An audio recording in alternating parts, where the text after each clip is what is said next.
The final months of 2021 have definitely not been the easiest I have lived, and the amount I have posted has reflected that. I love to post often, and this episode was recorded at the very beginning of November, and unfortunately couldn't go live until now. But in this episode, I talk all about warning signs when you have been in a negative space. I call it a rut, the feeling like you don't want to do anything, you don't want to get out of bed, all the things on your to-do list just seem horrible. So I discuss all about that in this episode and how to get out of it, how to bring different things into your life that are joyful. And I want to preface, this is not directly applicable to grief. You need to let yourself feel and just experience it and go through the waves. I haven't posted in November. If you saw on my Instagram, I have lost somebody that I was very close with growing up as a kid into my teenage years, and so I'm currently in a very intense grief period. I will make an episode about that coming soon, but I just wanted to preface, you need to let yourself feel your feelings. Same thing if you're in a rut and you're not ready to get out of it. You'll know listening to this episode if this resonates with you and you're ready to bring things into your life that can hopefully help you. Or, you might just feel like, you know what? I just need to be sad. I just need to stay in my bed, and that's okay. Do what's best for you. I hope this episode teaches you something though. And I will be doing a social media cleanse. I encourage you to do it too, but I'm just saying this because I won't be posting on Instagram as much or engaging on Instagram as much over the winter holidays, so I encourage you to sign up in the link in my bio to get notified by email when I post a new episode. I'm also going to start doing monthly newsletters that tell you a bit more what's going on in my life and what episodes are coming out and what episodes have already come out, and so please sign up for that, and that way we can stay in touch without the horrible negativity of social media. Thank you for listening. Enjoy this episode. Please go easy on yourselves. And again, if you are going through grief, don't push to move out of it. Sit in it, live in it. It sucks. And I will make an episode about it soon because I think it'll be healing and helpful for me. I love you all for listening.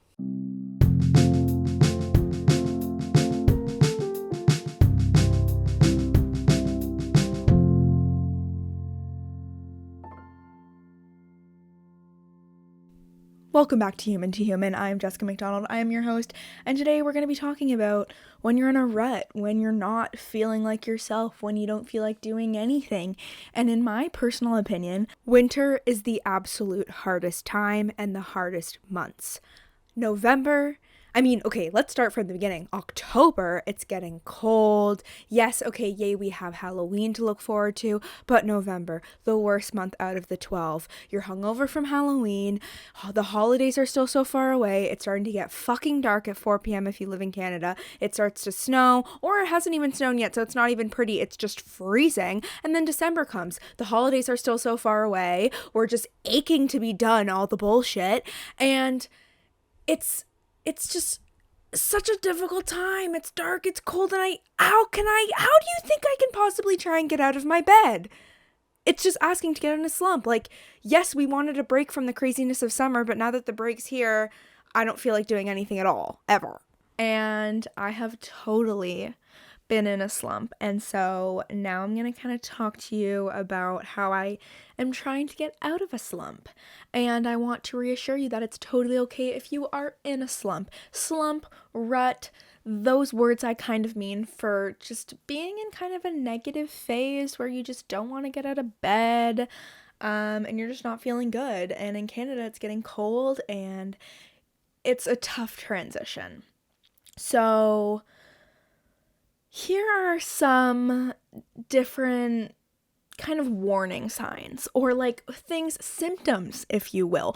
Also, I want to preface, if you deal with depression, this is something much less serious than depression, still very serious, but depression, if you are, if you're clinically depressed, then you definitely, I think, in my opinion, should be seeking therapy often or, finding ways to cope with your experience. I am maybe talking about quote unquote seasonal depression, but I'm also just talking about the seasons changing and transforming between phases of our lives. So different things that I think, you feel when you're in a rut, when you're in a slump, when you're just like not feeling like yourself, is very isolated, antisocial. You don't want to leave your house. You don't look forward to the plans you're making, even though like you think you'd want to make the plans, but you just like don't feel up to the plans you make. Quote unquote lazy. This is like, I need to read the book Laziness Doesn't Exist, because that's just like a stupid word society put on us to make us feel bad. Also, feeling like you're tired and you can't relax. This is such a symptom I experience. Or just like questioning your circumstances. In my case, I kept thinking, should I move out of my house? When I just moved into my basement like 2 months ago, which I will talk about is connected to the slump. You're not wanting to go outside. You dread leaving your house again. You're overthinking. These are all a bit of signs, and for me the two biggest red flags actually in the week that was really, or crying a lot too, actually I was crying a lot recently, more because of stress. And if you're overworking yourself, that's a bit of a sign as well. If you're holding your value to productivity, that's an overarching belief that you need to work through. But definitely if it's becoming really bad and you're doing it a ton, that's also an indicator you're maybe not feeling your best. So red flags for me were, I started rewatching a show, and a lot of people might be like, what the fuck, like I do that all the time. My boyfriend and I have a bit of this theory that when you rewatch a show, you're seeking comfort. Okay, this can be directly applied to TikTok. TikTok is literally full of trends that you just repeat. The popular sounds, the popular dances, the popular like challenges. Everybody knows what they are once they start, getting more popular, and then your entire feed is the same like 10 to 20, maybe more challenges, themes, trends, sounds, whatever, over and over and over again. As humans, we feel comfortable when something feels familiar. And rewatching a show is the feeling that you know what's going to happen, but you still want to listen to it, and then you're still going to feel familiar about it. It's still going to feel comforting to you. Not wanting to go watch something new because you're not sure if it's going to make you feel good might be a bit of an indicator. And I, to be honest, now that I'm like an adult, I never rewatch shows. When I was a kid, like I would all the time, especially if I was sick. I would watch like Glee. Like, also this doesn't apply if you have a cold. I mean, actually it could apply if you have a cold, because if you have a cold, you definitely need to let yourself rest and heal, but it can put you in a worse slump if you get sick. But so rewatching a show for me, Pretty Smart is what I was rewatching. It's on Netflix. It's like so silly and lighthearted, and like I could just tell I just wasn't looking for any depth or substance. I just wanted just mindless shit, which I don't find relaxing and recharging all the time. Sometimes it definitely is, and it was when I watched it for the first time, but the second time I was just like half there mentally, and it doesn't actually fully relax me and make me feel like recharged. Anyway, the second red flag was I was smoking a lot of weed, and this is something, again, very subjective to the person, very customizable. And everybody, some people don't smoke weed at all, some people smoke all the time, some people smoke 4 times a day, some people smoke once a month. And I think it's, my message here is like, be aware of your typical habits, and if there's something kind of being out of it. Because for me, I do smoke weed to relax, but I only do it like, I do it socially, but then if I'll do it by myself, I'll do it like 1 or 2 times a week, give or take. Sometimes I go an entire week without doing it. Sometimes I do it 4 times. But again, see, if I'm doing it 4 times, or I was doing it every single day at the end of my workday wanting to relax, that was a red flag for me. That, what are you trying to avoid? Why are you feeling in a slump? And sometimes you need to just like let yourself feel it. Sometimes like if you're in it and you're listening to this and all of this is resonating, you're not going to want to get out of it until you want to get out of it. You know what I mean? Like, you're not going to want to change until you want to change. I talked about this, like, about my yeast infection journey. Like, I didn't want to change my nutrition until I was so fed up with having an itchy vagina all the time that I needed to change my nutrition. You know what I mean? Like, that's what happens. Well, we're 7 minutes in and now we're getting silly. See, it takes me a little bit to get silly. But you know what I mean? Like, you have to, like, wait for yourself to be the one who wants to, like, be like, okay, I'm fucking over this now. So something that I noticed too is like, okay, I'm gonna go into like all the different things that helped me, and just to like list off a few: calling a friend, actually just laying in bed, letting myself lay there if I want to lay there, therapy, game changer, therapy,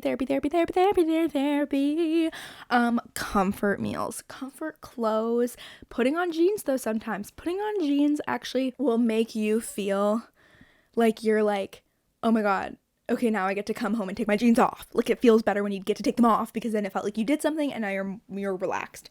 And trying to have more fun, booking classes, reading a good book, and having a bath. Okay, little quick overview for you. But now we're gonna dive right in. So in a slump, again, you don't want to change until you're ready to change. And for me, I noticed I was in it for a couple weeks, and then eventually I was like, I'm so done with this. And I texted my best friend right away, and I was like, oh my God, I've been in a slump, I've been in a rut. And that's when you start to open up the conversation, and that's when you start to change things about it. And like, her and I, we were hanging out yesterday, and she was like, I'm never gonna be upset with you if you're in a rut and you're not making plans with me to hang out. Like, I know you'll talk to me when you're ready to talk to me, and we have like that mutual understanding. So I think if you have friends that make you feel guilty, and I have some that are really eye-opening when you start to really change your values and notice who's in your life, who you decide to continue having in your life. I have some people who have guilted me about it, or not guilted me, but they've just like taken it in their own personal negative way, being like, well, I've seen you do stuff on social media, or I felt like this was personal that you didn't want to hang out with me. And I was like, I was in a rut, girly. Like, I also have like a very, this is common, having a very small circle of people. This is like such like, I'm experiencing so many things that make me feel like I'm really becoming an adult. You know how adults like typically, like stereotypically have less friends? That's how I feel. Like, I have more of a small circle now where I have like 2 or 3 really good friends that I always see and confide in. So if it's someone I haven't seen in a while, like if I'm in a rut, I'm not going out of my way to like have a long catch up with someone when I'm like feeling just so exhausted. Another big indicator for me about feeling I was in a rut was I was feeling so heavy. My body was just like so heavy. And it's so interesting to notice that now I'm a very like starting to become aware of like how your body feels is huge for noticing like where you're at mentally.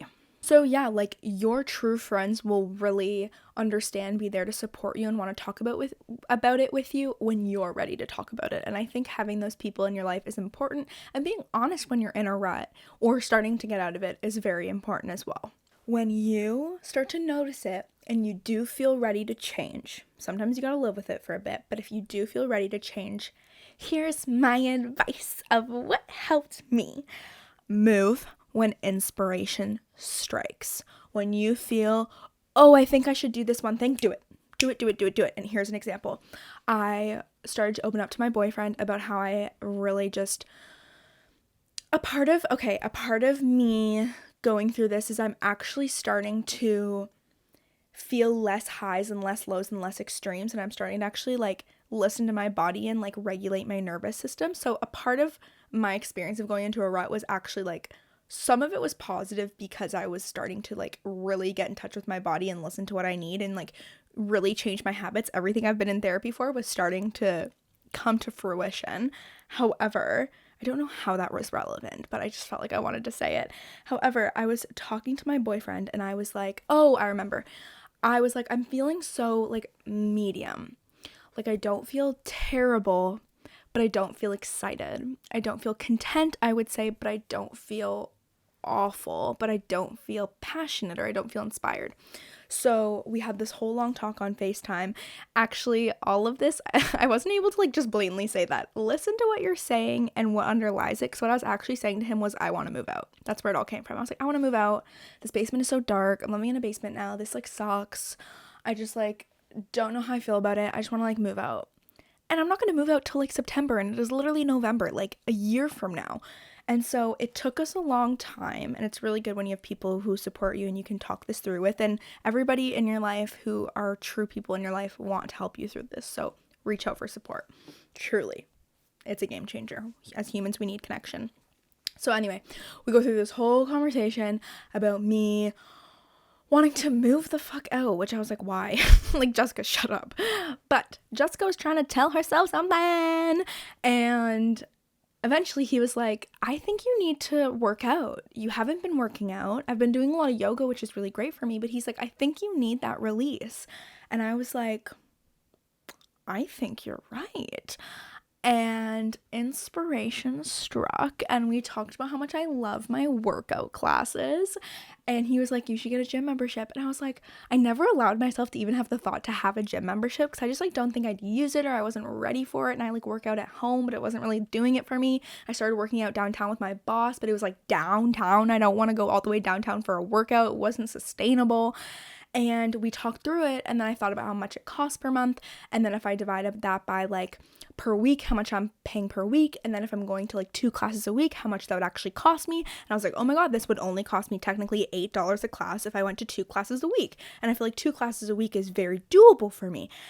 And so I'm starting to think about all of this stuff, and he's like, do it. You have to do it right now. And I was like, right now? And I don't know. And it was like 8 p.m. at night. And he was like, you're going to wake up tomorrow morning and you're not going to want to do it. You need to do it now. And I was like, oh my God, I have to do it now. You're so right. Okay, let's do it. I got my credit card out. And I booked it. And then I booked a Zumba class for literally the next day. And that was last week, and I just went to my second Zumba class today, and I did like a yoga class last week, and I did like a Pilates class this week. And paying for it yourself keeps you so much more accountable. It's like a game changer. And the thing that I really like too about booking workout classes is you book it when you feel inspired. So act as soon as you feel inspired, book it. And then by the time the time comes around, you're like, oh, well, it's already in my calendar. If it's a drop-in workout class, I won't drop in. I just won't drop in because I'm like, I have to decide in the moment. And even last night I was like, Mom, I have so many things on my to-do list. Like, I don't know if I should go to Zumba tomorrow. No, a part of this rut was making myself feel like I have so many things on my to-do list that I have to prioritize that, but I know I will always get everything done. This is one of my favorite therapy quotes. It'll get done. It always gets done. And I think I just thought of the quote that I want to put up in my room, because this is another piece of advice I have, is either reorganizing your space or decorating your space. The back of where I'm filming right now will not always look the same, hopefully, I think, because I moved into the basement and I'm in a basement. I need to redecorate because it screams boy, because my brother lived down here, and basements are really dark. My room is dark blue and my windows are tiny. I'm using a fake light to like record the video of this. It is so important to make your space something you love, and I've been wanting to like put a quote up somewhere, and I just didn't know what quote it was, so I think I'm gonna use that one. But that's another thing. Design your space. Design it so you love it. You can do it in inexpensive ways. DIY that bitch. And I just got so many plants and they make me so happy. Like, they're bringing me so much joy. Hopefully they don't die because there's not a fuck ton of sunlight here. But fingers fucking crossed, hope for me that they don't die. It's just such a game changer. Do it. You deserve it. And a part of being in a basement and a part of fall and November and everything is, like I said, I'm not outside all the time in the sun, busy like I was in the summer. So what am I lacking? Can you say it with me? Sunlight. And what does sunlight make you have that you're lacking now? Can I hear? Vitamin D. I literally do not have enough vitamin D. My therapist said this to me the other day, and I was like, yeah, you're true. You're right, girly. So I'm going to talk to my nutritionist next week about it, because I have my second follow-up of no yeast infections. Woo, woo, woo, woo, woo, woo. If you want to hear more about my journey, go listen to an episode that I released recently. Anyway, we literally lack vitamin D so much. When it comes to the colder months in Canada. I'm from Toronto, so it's like, just like, luckily it's still like sunny right now and stuff, and like that's the thing I love about Toronto versus Vancouver. Vancouver just fucking rains all the time. Everybody's like, Vancouver rains all the time, and I was like, does it really though? Yes, it does. I went to Vancouver for a solo trip in September. I was like, this bitch really does rain all the time. There's no sun. So luckily in Toronto, we get the sun. Embrace the sun. Force yourself to go outside. Force yourself to go on walks. Because if you think about it, if you think about making yourself a little bit uncomfortable and exerting yourself for a little bit of time, it makes you feel so much better when you come home, take your fucking jeans off, take your sweater off, and put your sweatpants on and curl up in bed. And that feels so much better than just staying in bed, because then you weren't like, you actually went and did something, and then you can feel good about it, and the sunlight makes your body feel so much better. The movement, getting your heart pumping, getting your heart flowing feels amazing. When I did Zumba, I got to dance and I felt like a bad fucking bitch. I was like, I feel like I'm performing on stage right now, and I don't feel that anymore. And so that's just such a game changer. And something I noticed with workout classes too is everybody always wants to go to the back, they want to hide. Don't. Who cares if you're not good at it? Go to the front or go to somewhere near the front, because the connection I felt with the teacher, and the teacher brings all the energy to the class, to the dance, to the workout, that you get so much out of it. And you're paying for this shit. You want to get the most out of it that you can. Don't go hide in the corner. Be you. Be authentically you. Say, this is me, and if I fuck up whatever, and I'm going to shake my ass. It feels so good. Sorry, there's fucking snot in my mouth. Not my mouth. That's gross. It might not. You don't need to know. It's fine. We're fine.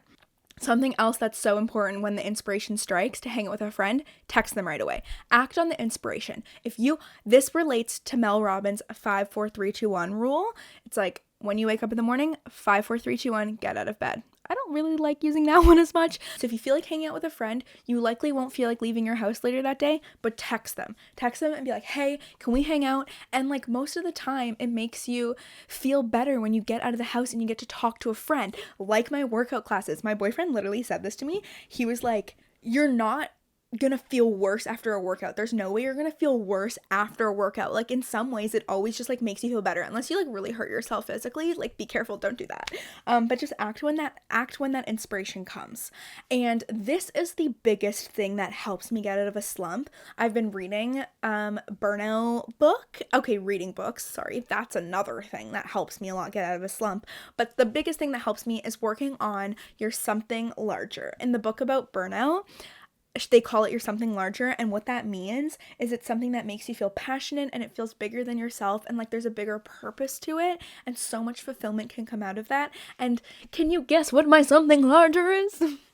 It is what you are listening to. It is this. And it just makes me so fulfilled. And when I was in this rut, guys, I didn't post for basically most of, I think all of October until the very end, and most of September I didn't post. And most of November and December. It's been a hard season. Can we guess why Jessica did not post? I want you to say out loud. What was it? Yeah, I was in a rut. I was in a fucking rut. Okay? I literally couldn't get myself to, I was like prioritizing work, prioritizing school, being like, I don't have time. Well, guess what? You make the motherfucking time, because it makes you feel so much better. Every time I do the podcast, I feel so fulfilled after. And I was talking to my boyfriend about this too, and he was like, I was like, these are such big decisions. I'm so scared. I want to get a sponsorship and I want to get an editor. And he was like, and I was like, I don't know. I feel like I'm going to make the wrong decision. First of all, just make the wrong decision, because I'm going to learn from it, and I'm going to learn from my mistakes always. And he was like, this is something you care about. There's always going to be there's going to be stress, or there's going to be difficult decisions, and that's just inevitable when it's something you care about. But the fulfillment I get from it is so worth it, and like, it pulls me out of my slump. Overall, engage with your something larger. Figure out what it is. It can be a hobby that you're just passionate about, that is just fun for you to do. And that's what comes with like external fulfillment. And this kind of takes me to like just different things you can do to actually like recharge and like relax. Oops, sorry, didn't mean to have a notification go off. There's so many different things you can do to recharge and relax, and like sometimes this obviously isn't relaxing to me, but it actually, like, again, this is a quote from the burnout book, when you complete your stress cycle, like, let's say I'm really overwhelmed about a deadline, or I'm stressing out about something that happened at work. Completing your stress cycle is when you do something that tells your body, I'm safe now. That's exercising, or moving your body, or increasing your heart rate for 20 minutes. It's even telling a story. What the fuck do you think I sit here and do for 30 minutes? I'm telling a story. I'm telling you guys stories about my life. And so that's something that actually helps me complete my stress cycle. So I was like, oh my God, this does recharge me, even though after episodes, sometimes I'm like, ah.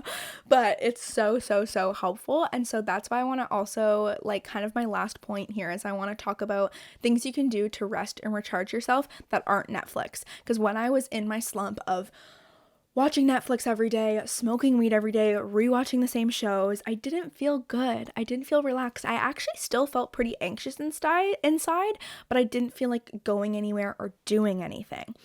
So fuck Netflix for a second and fuck YouTube. Like, I definitely still have my moments where I watch and I enjoy it. Like, enjoy it, indulge, live it, like, love it. But there are things that I think are so much better for your mental health that it can help you so much better. I just thought of one thing on this line, on the topic of this is turning off your phone notifications. I turned mine off because I realized I've become really in touch with my body where in the morning I don't go on my phone for the first like 20-30 minutes, or I try to most of the time.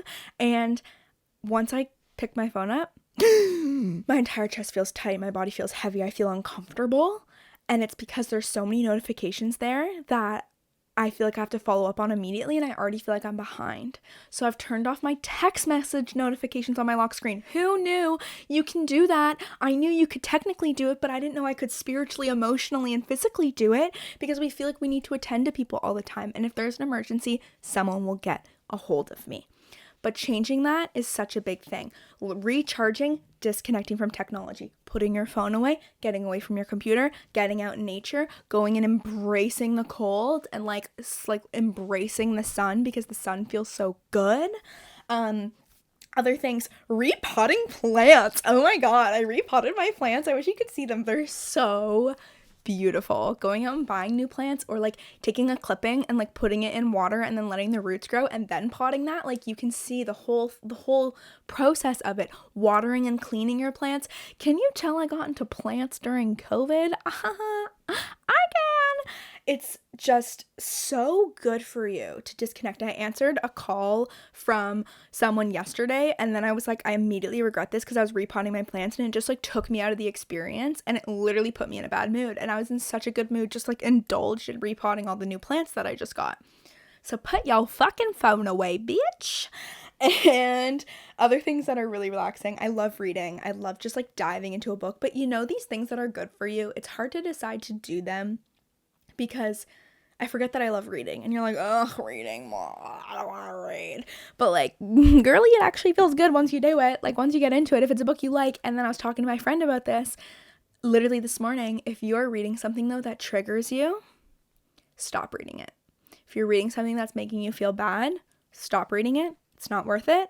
There's so many books in the world. Don't ever read a book that makes you feel bad. Okay? Okay. Glad we had that talk. Other things that are fun. Oh my god, coloring. I haven't colored in so long. Listening to good music, dancing around your room, knitting, journaling. Journaling helps me really just like get so much out of my head and onto the paper. It helps me come up with new ideas. And all of these things I find are really restorative, and they help me relax, and they're not watching TV, and they're ways that I actually really, really connect with myself. And I think that's really, really important, because so much of what we're told is relaxing isn't. Scrolling through Instagram, TikTok, Twitter, watching Netflix, watching YouTube, none of that actually connects you with yourself. It actually takes you further away from yourself. And doing these other things that disconnect you from technology, then reconnect you with nature or creativity, connect you with yourself. So disconnect from that fucking bullshit. Listen to what you need. Open up to friends when you feel you're ready, because they are there to be supportive for you and give you a hug. I miss the physical touch so much. I want to make an episode about love languages. I don't know if that would be just like a useless, I think that'd be kind of fun. I think it'd be kind of like a funny episode, but I am such a physical touch person, and like I put on such a hard shell when my boyfriend is gone, because we do long distance. It's not that long of distance, but it's still like longish. So I don't see him as often as I would like to, and I miss him so much, and I miss the way I feel around him, and I miss like the comfort, like just his body near me makes me feel. And I put this like hard shell on where I don't want to say I miss you, and I don't want to be sad about it. And that's hard, and that's tiring. And that's a feeling I had when I was in Vancouver and I was very isolated and alone. Oh my god, something I never talked about in this episode was feeling lonely. Okay, I'll circle back to that. But feeling lonely can make you feel in a huge rut. I think that's a huge underlying or overarching just part of feeling in a rut, is you feel lonely and you need that connection. And trying to make yourself seem okay doesn't help anybody. Doesn't help you. Makes you more disconnected from the people around you, and yeah, I try and like hide how much I miss him from myself. Not even from him, but from myself, because I don't want to feel sad and ache for his presence physically, because it just calms my body. But when I admit to myself that, it allows me to actually connect deeper with him from a further distance. So I really urge you to open up to the people around you and be honest. And it can be literally as simple as, dude, I feel like I'm in a rut. And actually, I think the biggest change in my life comes from when I am open about it, I allow someone to help me out, and then I'm able to figure out, when you're in a rut, your body is telling you something. I wish I had all this knowledge or not knowledge, but like inspirational things to say at the beginning, but your body is telling you something. It's giving you a nudge that something needs to change, and listen. Don't feel bad about it. Don't get mad at yourself for not wanting to get out of bed, because your body's telling you you need something. And I think the best thing we can do is listen and help other people help us figure out what it is that we need. Biggest thing that changes. I just want to like keep talking, but I don't think I have anything else to say. But trust yourself, trust the people around you, and allow yourself to move out of it when you're ready to move out of it. Because I think when you're at a low point, it feels so good to go up when you allow it. Thank you for being here. I get so much joy out of these episodes. See, this helps me get out of my rut. I can't wait to keep making episodes. I think I will be posting every other week.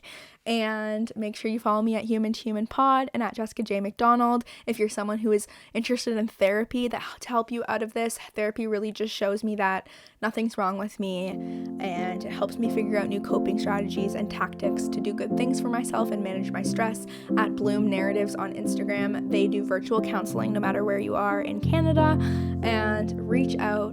Again, that's another great way to look for support. Thank you for being here. Human to Human Pod, Jessica J. McDonald on Instagram. I will catch you guys soon, and take care of yourselves. Love you guys. Oh my god, that was so fun. I got so like deep and emotional. I did not expect that. Like there was so much like knowledge that came out of that.